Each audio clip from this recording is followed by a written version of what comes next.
Good evening and welcome to the news at 6. I am Okama Williams. An interactive engagement with illustrious personalities across the state has been held in Calabar.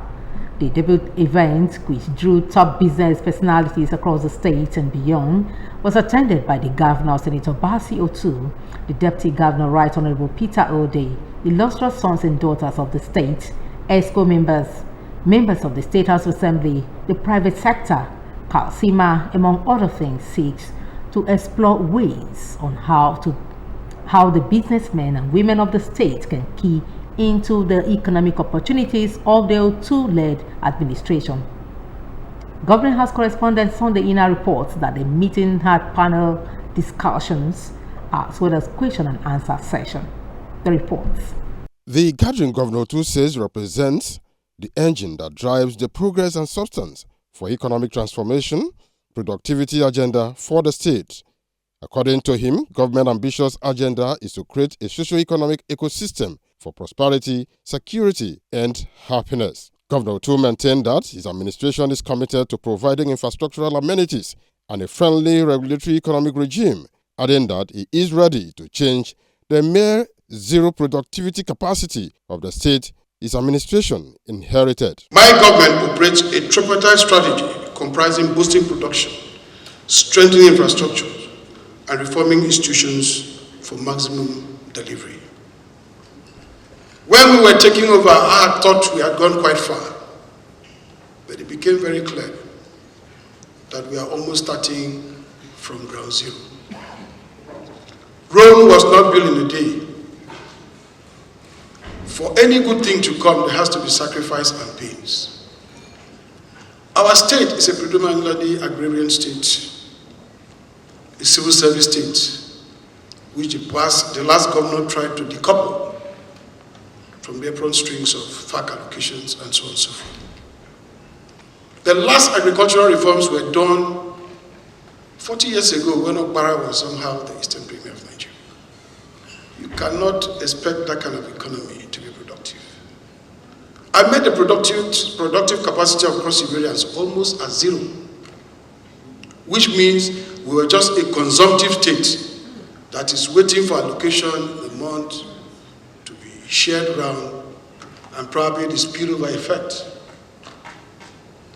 And to change such an economy takes a lot of guts. Governor Otu listed areas of collaboration to include.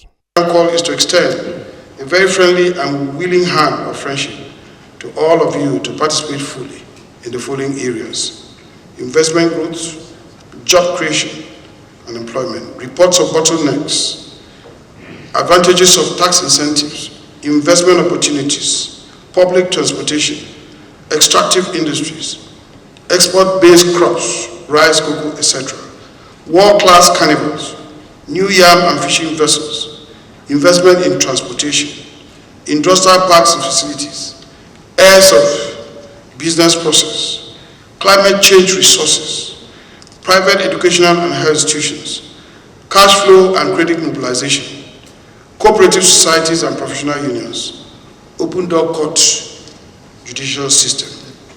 Ladies and gentlemen, we are the best. Be our partner. Come, let's boost our economy. More incentives await you. Be a part of our reforms. Create more businesses, innovate with technologies. Come and leverage all business acquiring returns. This is the business meaning of Calabar. High Chief Higgins Peter, in his remarks, said the gathering was to give a direction for business community in the state and beyond to leverage on the government policies for economic prosperity. Members of his governments that are critical in this direction to come and tell us and point at the direction that businessmen in Cross River State and equally people out of Cross River that are interested in investing in Cross River State, what are the ways that they could socket into the government policy? And also, because we all know that no matter how good the policies of government are, and also the social infrastructure and political infrastructure that the governor has built within this 1 year in the state. If it does not rest on the foundation of the business or economic group, or the economics of the state, it is not sustainable. There were presentations on Cross River State possibility, achievement, and investment opportunities by the Vice Chairman, State Planning Commission, Mr. Bonduke, and the Director General, PPP, Dr. Francis Ntamo, and a roundtable discussion as well as interaction with the state personalities. Sunday Ena, CRS News.